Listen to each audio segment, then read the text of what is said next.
Hello students, welcome to my class.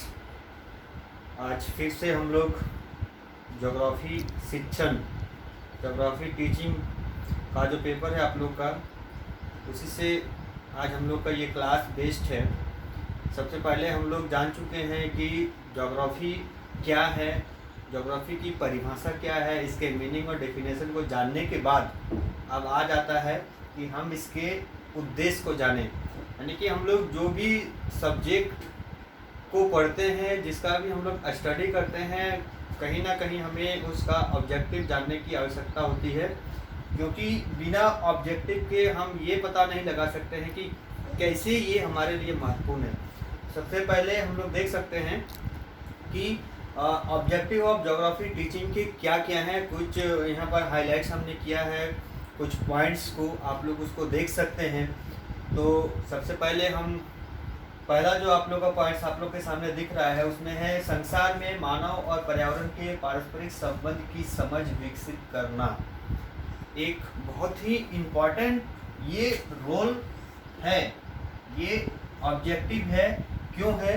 क्योंकि हम लोग जान सकते हैं कि आज दुनिया में जो भी समस्याएं हम लोग देख रहे हैं, प्राकृतिक समस्याएं हम लोग देख रहे हैं, वो कहीं ना कहीं इन्वायरमेंट से ही जुड़ा हुआ रहता है। और आज ये जरूरी है कि मानव और पर्यावरण के बीच एक ऐसा संतुलन कायम रहे कि आने वाले दिनों में हमें विपदाओं का, आपदाओं का सामना न करना पड़े। तो इन सब समानता को विकसित करने के लिए हम कहीं ना कहीं इस सब्जेक्ट के उद्देश्य का निर्धारण करते हैं और मानव और पर्यावरण के बीच किस तरह से अपना संबंध स्थापित हो, ताकि प्रकृति और मानव के बीच जो समन्वय है वो बचा रहे और कोई भी विपत्ति से हमें जूझना न पड़े। इसलिए भी ये जो भूगोल शिक्षण का जो उद्देश्य यहाँ पर हाईलाइट किया हुआ है, ये बहुत ही जरूरी है। आज हम लोग जितने भी कॉन्सेप्ट को देखते हैं, सभी कैरिकुलम में हम लोग बात करते हैं कि पर्यावरण का जो कॉन्सेप्ट है, पर्यावरण एजुकेशन, इन्वायरमेंट एजुकेशन की जहाँ तक बात होती है, वो कहीं ना कहीं सभी कैरिकुलम में निर्धारित होती है, जो कि बहुत ही आवश्यक है। आगे हम लोग फिर चलते हैं।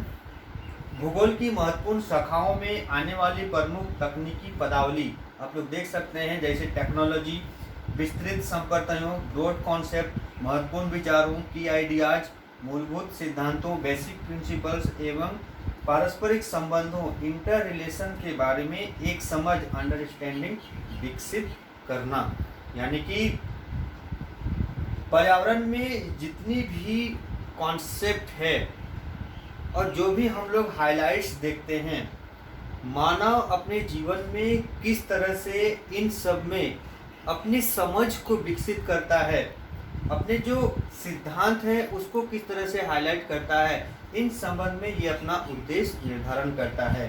तो आने वाले दिनों में और वर्तमान समय में ज्योग्राफी की जो भूमिका है, उसके जो उद्देश्य हैं, कहीं ना कहीं बहुत ही ब्रॉड रूप को विकसित करते हैं और ये एक मानवीय जीवन और पर्यावरण संतुलन के लिए बहुत ही आवश्यक है। आगे हम लोग बात करते हैं भूगोल विषय की प्रकृति एवं भावना, तकनीकों एवं विधियों के प्रति प्रशंसात्मक दृष्टिकोण विकसित करना। क्योंकि ये विषय हम लोग अर्थ और इसके परिभाषा में जान ही चुके हैं कि ये पूरी तरह से प्रकृति पर निर्भर है। तो जाहिर सी बात है कि प्रकृति से हमें किस तरह, कौन सी विधियों को अपनाना चाहिए ताकि हमारे बीच मानव और पर्यावरण और प्रकृति के बीच समन्वय विकसित हो सके। इसके लिए भी इसके उद्देश्य निर्धारण किए जा सकते हैं। आगे हम लोग देख सकते हैं भौगोलिक मानचित्रों, ग्राफों, रेखाचित्रों, चार्टों, तस्वीरों एवं ग्लोब में प्रस्तुत भौगोलिक तथा सामग्री को पढ़ने, अनुवादित करने, दर्शाने एवं उसकी व्याख्या करने की कुशलताओं और योग्यताओं को विकसित करना। ये जो है आप लोग देख सकते हैं, ये टीचिंग लर्निंग मटेरियल्स कहलाते हैं। मानचित्र, ग्राफ, रेखाचित्र, चार्ट, तस्वीर, ग्लोब, ये कहीं ना कहीं ज्योग्राफी टीचिंग के एक मूलभूत पार्ट है। इसके बिना हम ज्योग्राफी का अध्ययन नहीं कर सकते हैं।